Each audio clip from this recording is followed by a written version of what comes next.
Chapter 3. Director Scalia didn't just feel old, he felt geologic. To a mind wired in the cold-blooded reptilian architecture of a non-human apex predator, the rise and fall of human civilization, the pharaohs, the Caesars, the brief, noisy flicker of the atomic age was nothing but a commercial break. He had survived them all. He sat in his climate-controlled bunker deep within the DUMB, the ambient temperature cranked to a sweltering 95 degrees, and stared at a bank of high-definition security monitors. Behind his slitted yellow eyes, time was a compressed spring. To his ancient mind, the past was merely a breath away. It felt like only moments ago that the sky of his true home had burned.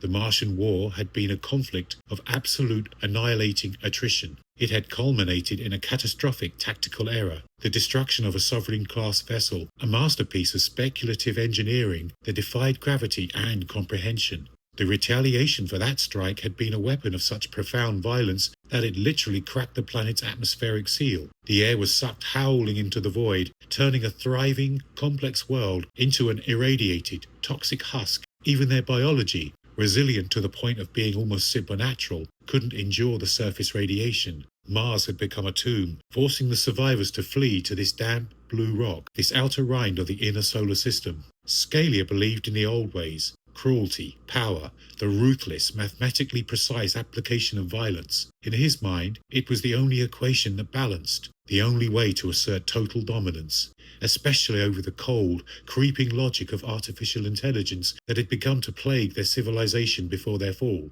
He shifted in his ergonomic office chair, suppressing a grimace. The human skin suit he wore was agonizing. It chafed constantly against his scaled joints, pulling painfully tight over the pronounced ridge of his spine. It was a humiliating, claustrophobic uniform, a necessity to survive and operate among the mammalian cattle while they orchestrated the restoration of their long-held power. But as he watched the monitors, Scalia knew that power was waning. The grand deception was fraying at the edges. Trillions of dollars had been vanished into the black budget defense programs, funneled into the deep, multi-generational plan to recolonize Mars and rebuild their empire. But humanity was starting to look up. They were noticing the craft. The UAP reports weren't just the domain of crackpots anymore. They were bleeding into the mainstream. The cattle were waking up to the fact that the pasture was a cage. Worse, they didn't understand the underlying truth of their own existence. They didn't know they were a crop. They were raw materials. Biological robots, grown to be harvested and plugged into the sovereign-class architecture of Scalia's ancestors to replace the AI they had come to despise. Scalia ran a heavy, articulated tongue over his razor-sharp teeth. He had seen countless men die trying to uncover that truth. He had watched them perish in thousands of uniquely terrifying ways: explosive,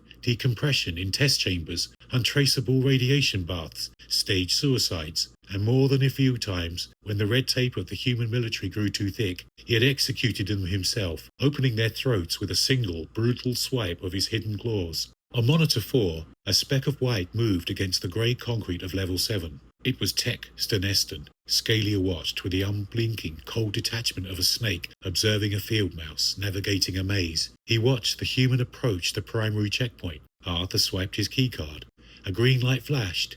He punched the 12-digit cipher. Another green light. The tech leaned into the retinal scanner, holding his eye open, and then pressed his palm against the biological sampler, flinching slightly as the microneedle extracted its toll. Down on Level 7, massive, 4-foot-thick titanium vault doors shuddered. The pneumatic locks disengaged with a sound like a dying beast exhaling. Slowly, with an agonizing mechanical deliberation, the doors began to swing open, revealing the cavernous humming dark of the inner sanctum. A wet, rattling sound vibrated deep in Scalia's throat, somewhere beneath the synthetic human skin of his neck. His pupils dilated until his eyes were almost entirely black. "So it begins," he hissed.